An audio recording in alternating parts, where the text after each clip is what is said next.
प्रणाम स्वामी जी। कुछ लोगों की ऐसी धारणा है कि शिव जी ने जो जैसे हमको बताया जाता है, जैसे हम चित्रों में देखते हैं कि नशा को लेके, जैसे कुछ लोग ऐसा बोलते हैं कि शिव जी ने गांजा पिया या किसी भी प्रकार का नशा किया। तो इसके बारे में जानना चाहते हैं स्वामी जी। यह एक बहुत अच्छा प्रश्न है, क्योंकि हम दुनिया में देखते हैं कि नशा करने वाले लोग जो है बोलते हैं बोल बम, जय भोले, शंकर जी की बूटी है, भोले बाबा की बूटी है। इस प्रकार से बोल कर के जो है नशा पता करते हैं और अपने नशे पते को जस्टिफाई कर लेते हैं कि भगवान शंकर जो है वो खुद नशे का समर्थन करते रहें, खुद भी पीते रहें और हम इसलिए नशा पता करते हैं और यह कोई गलत चीज़ नहीं है। अपने जस्टिफिकेशन के लिए वो भगवान शिव का सहारा लेते हैं, उनकी आड़ लेते हैं और उनकी आड़ लेकर के अपना नशा पता जो है वो कंटिन्यू करते रहते हैं। तो अब यह प्रश्न उठना स्वाभाविक है, क्या भगवान शिव नशा पता करते थे या नहीं करते थे? क्या वो लोग गांजा भांग पीते थे या नहीं पीते थे? तो इसमें जो है मामला दरअसल यह है कि भगवान शिव जो है उनके जो भक्त थे, उनके जो चाहने वाले शिष्य रहे, वो बहुत बड़ी संख्या में रहे हैं। भगवान शिव को किसे तो न जाने कितने पंथ और क्या क्या निकले, नाथ परंपरा निकली है, 84 नाथ निकले हैं। उन्हें आदिनाथ के नाम से भी जाना जाता है और आदिनाथ से जैन परंपरा निकली है, मतलब जैन परंपरा जी भी जो है भगवान शिव से निकली है। आदिनाथ जिनको वृषभ देव भी कहा जाता है ना, जो नंदी पे सवार, नंदी पे चलने वाले, तो वह भगवान शिव जो है क्या वह नशा पता करते थे? भगवान शिव ने तंत्र के नाम से, तंत्र सूत्र के नाम से 112 ध्यान की विधियां भी दी हैं, शानदार ध्यान की विधियां दी हैं। तो भगवान शिव का कहना था कि तुम जहाँ पर हो वहीं से यात्रा शुरू होगी, तुम जहाँ पर हो वहीं से तुम्हारी ध्यान और धर्म की यात्रा शुरू होगी। किसी काल्पनिक जगह से यात्रा शुरू मत करना। जो तुम्हारी सच्चाई है, जो तुम्हारा फैक्ट है, जो तुम्हारा व्यक्तित्व है, तुम जैसे हो अपने आप को स्वीकार करो। अपने आप को स्वीकार करोगे तो वही तुम्हारे धर्म की यात्रा की शुरुआत है। तुम जैसे हो अपने आप को स्वीकार करो। तो वहाँ पर हुआ ये कि बहुत सारे ऐसे नशेड़ी गंजड़ी लोग भी आ गए कि भगवान हमें भी बताएं, हमारे लिए कोई मार्ग है क्या, क्या हम ध्यान साधना में जा सकते हैं? तो उन्होंने कहा हाँ, तुम भी जा सकते हो, तुम जहाँ हो वहीं से शुरू करो। तुम्हारा मूल व्यक्तित्व क्या है? बोले हम गंजेड़ी हैं, हम नशेड़ी हैं। तो उन्होंने कहा ठीक है, तुम गंजेड़ी हो, तुम गांजा भांग पीते हो, तुम नशा करते हो, तुम यहीं से शुरू करो। मैं तुम्हें नहीं कहता कि तुम्हें गांजा भांग छोड़ना है, मैं तुम्हें यह कहता हूँ कि गांजा भांग जो तुम पीते हो वैसी पीते रहो, लेकिन जो है, लेकिन तुमको करना ये है कि वहाँ होश के साथ जाना है। रोबोटिक तरीके से नशा पता नहीं करना है।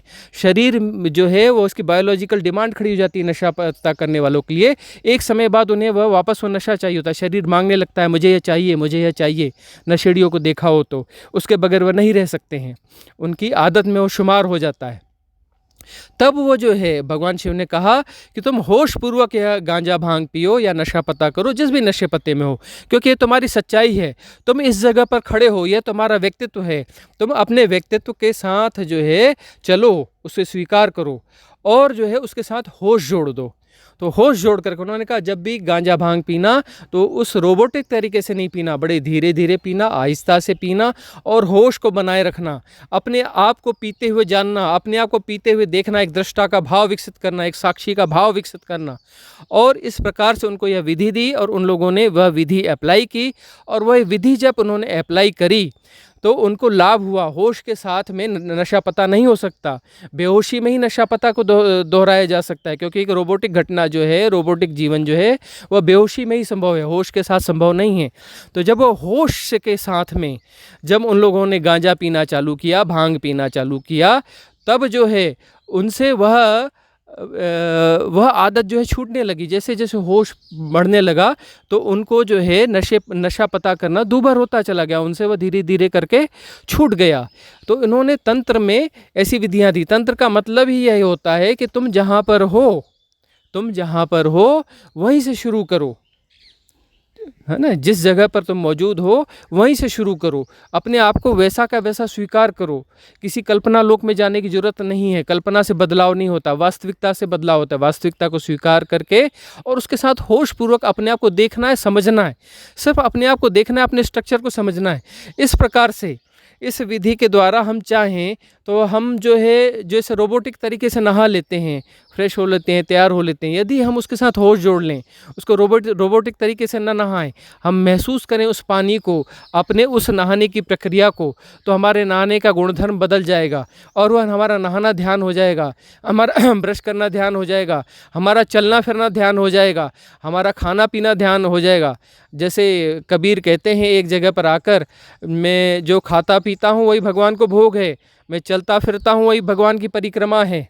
तो मेरा जो जीवनचर्या है वही भगवान की स्तुति है, वही भगवान की परिक्रमा है। मतलब मैं होश पूर्वक जो करता हूँ वही जो है मेरी ध्यान साधना है, वही मुझे परमात्मा तक ले जाएगा, वह मुझे अंतिम सत्य तक ले जाएगा, वही मेरी जो है साधना की पद्धति है। और यही हम भगवान बुद्ध को जब देखते हैं तो भगवान बुद्ध कहते हैं चंक्रमण करो। चंक्रमण का अर्थ है कि धीरे धीरे चलो, धीरे धीरे जो चलो और होश पूर्वक चलो। जानो कि मेरा बायां पैर उठा, जानो कि मेरा दायां पैर उठा, शब्दों में नहीं, सिर्फ वह जानने के तल पर हो। उसको किसी शब्दों में नहीं कहना है, किसी परिभाषा में नहीं बांधना है, उसको दोहराना नहीं है। सिर्फ जो है अपनी शारीरिक गतिविधियों के प्रति पहले जागो। भाई ध्यान और साधना में क्या होता है, पहले शारीरिक गतिविधियों के प्रति हम जागते हैं। यदि होशपूर्वक हम शारीरिक गतिविधियों को करते हैं, यदि हम धीरे धीरे चलेंगे तो हम जो है अपने आप को शरीर से अलग महसूस करेंगे, शरीर को चलता हुआ देखेंगे, उसके दृष्टा हो जाएंगे, उसके साक्षी हो जाएंगे। अपने आप को खाते हुए देखो, अपने आप को चलते हुए देखो, अपने आप को धीरे धीरे हम करते सोते हुए भी देखो। फिर भगवान कृष्ण कहते हैं योगी वह है जो रात्रि में सब लोग सोए रहते हैं लेकिन योगी जागता रहता है। उसका क्या अर्थ है ना, कि रात्रि में सब लोग सोए रहते हैं और योगी जागता रहता है। उसका अर्थ यह है कि जो है योगी जो है वह रात में उसका शरीर सोया रहता है और वह उसका विटनेस रहता है, उसका दृष्टा रहता है, उसका साक्षी रहता है, और वह जो है अपने आप को जागा हुआ देखता रहता है अपने सोए हुए शरीर को।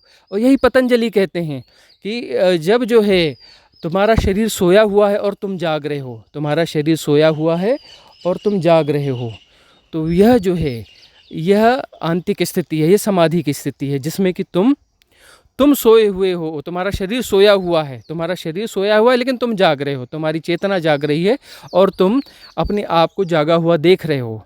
तो इस प्रकार से यह साधना की स्थिति है कि पहले हम शरीर के तल से ऊपर उठते हैं, फिर विचार के तल से ऊपर उठते हैं, फिर हम अपने विचारों को देखते हैं।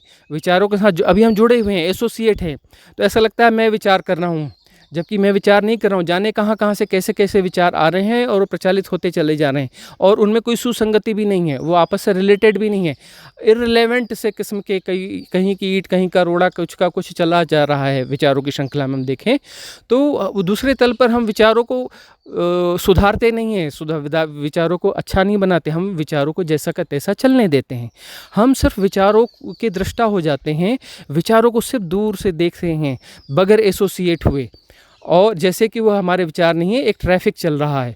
और इस प्रकार से हम विचारों को जब देखते हैं तो विचारों से हमारा तादाद में टूट जाता है, एसोसिएशन टूट जाता है, हम मन के तल से भी ऊपर उठ जाते हैं। और धीरे धीरे जब हम उसके एसोसिएट नहीं होते, अपनी ऊर्जा उसके साथ जोड़ते नहीं है, तो मन की शक्ति भी चली जाती है और विचारों का वह तारतम्य भी टूट जाता है और मन के ऊपर उठ जाते हैं।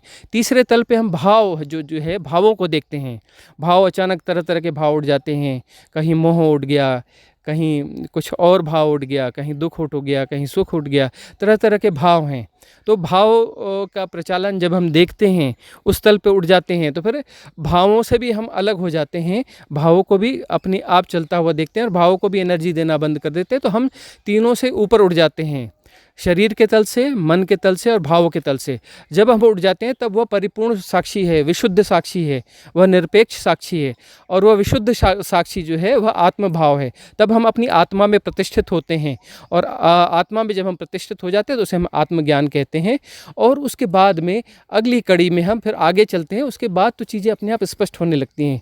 जब हम वह परमात्म भाव दशा में पहुँचते हैं, परमात्मिक स्थिति में जब हम पहुँचते हैं, तो भगवान शिव का नाम बदनाम करने की कोई ज़रूरत ज़रूरत नहीं है। भगवान शिव ने कभी कोई नशा पता नहीं किया, लेकिन उनके तंत्र की जो अवधारणा है, जो कि महानतम अवधारणा है, उन्होंने तंत्र सूत्र जो कहा है उसके अनुसार जो है तुम जहाँ हो वहीं से शुरू करो। अर्थात तुम नशा पता करते हो तो उसे ही अवलंबन बना लो, उसे ही साधना का अवलंबन बना लो। गांजा पीते हो, नशा करते हो, भांग पीते हो, तो उसे ही अवलंबन बना लो अपनी साधना के लिए, और वही अवलंबन जो है तुम्हें मुक्त कर देगा।